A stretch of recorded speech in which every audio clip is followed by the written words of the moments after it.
Chapter 4. Mama gave me a bowl of rice porridge for breakfast. "You're going to be happy here," she assured me.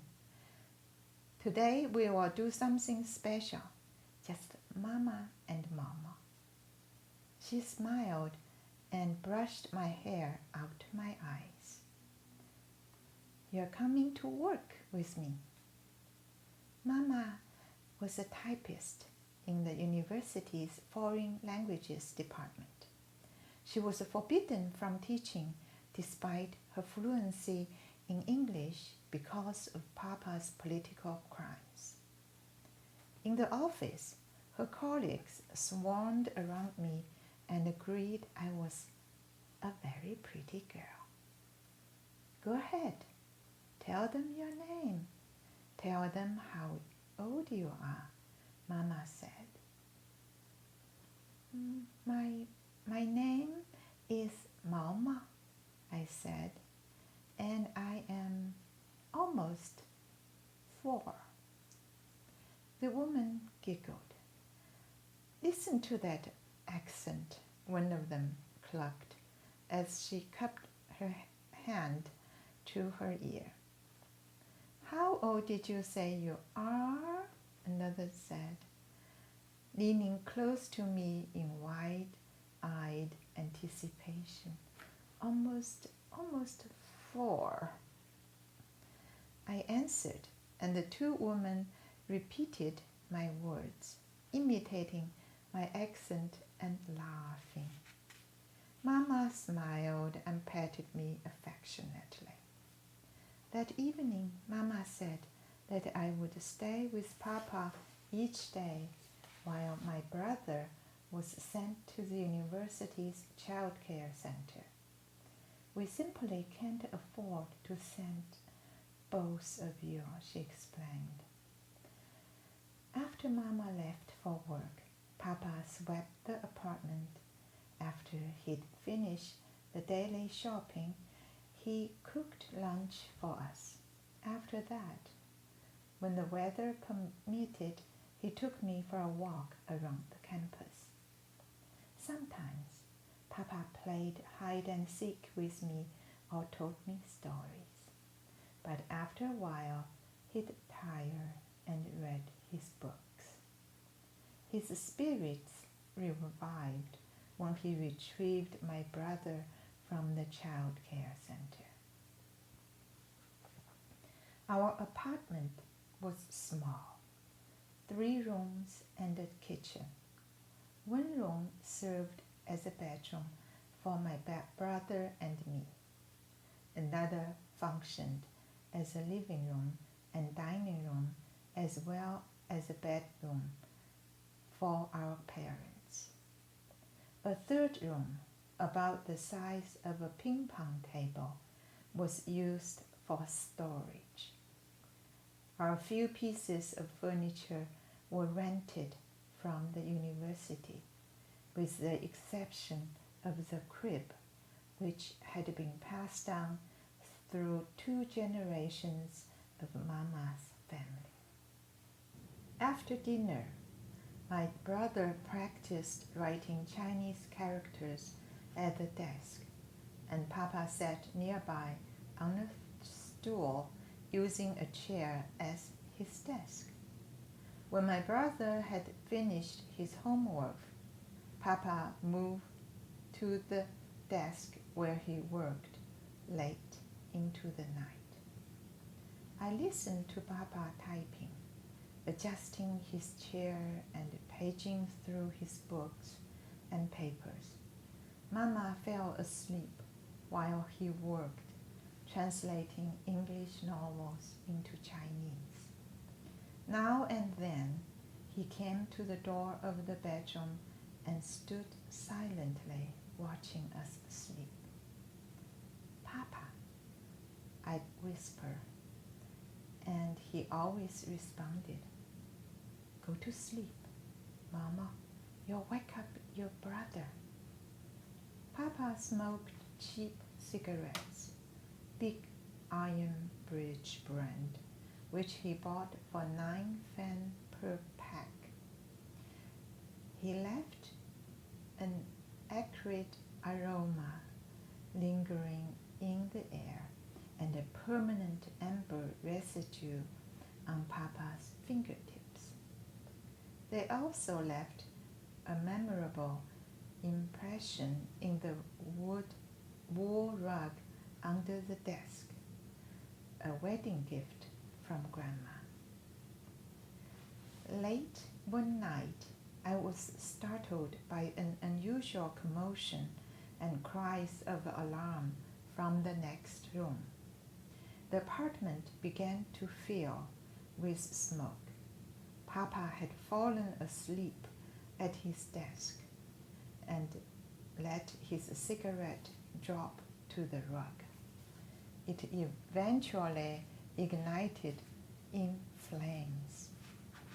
Mama extinguished the fire quickly with a thermos of water, but not before a hole had been burned in the rug.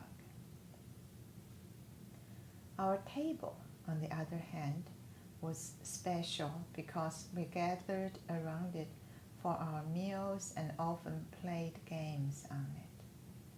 Through yet another blunder, Papa left his special mark on the table. Papa often took me to the street markets with him. Sometimes we walked to them, and other times, if they were far away, he propped me in front of him on our old bicycle and we rode.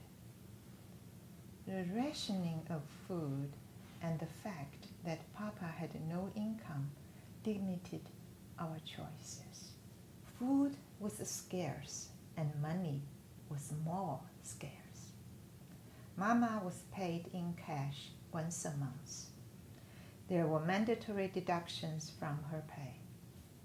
Rent for the apartment, rent for the furniture, and fees for water, electricity, coal, and union dues, and the child care center for my brother.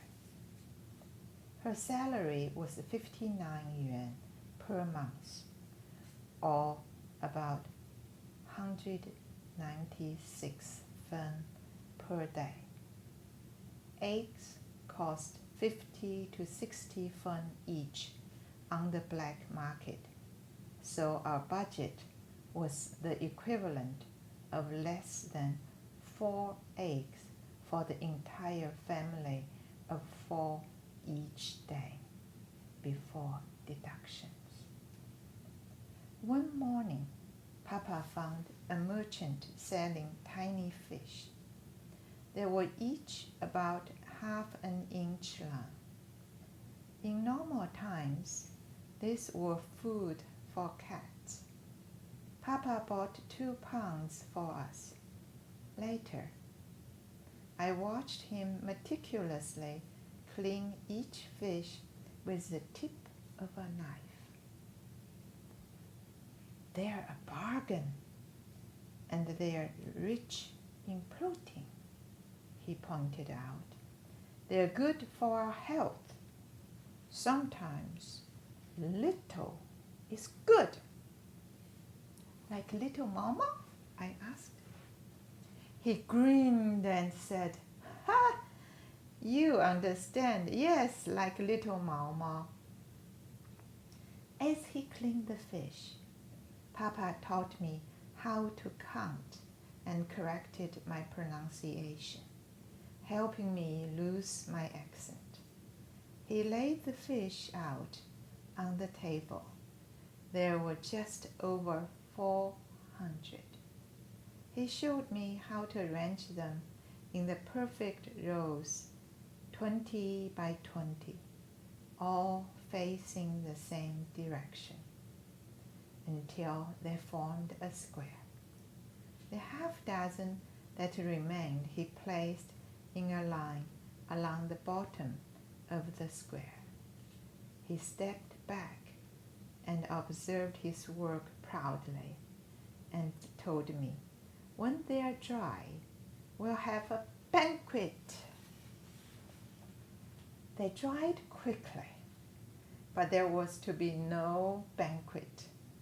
By the time Papa tried to remove them, the skin of each fish had bonded to the red paint of the table.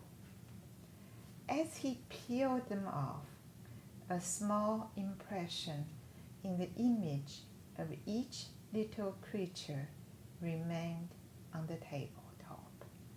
It looked as if a master craftsman had etched the table with an intricate pattern.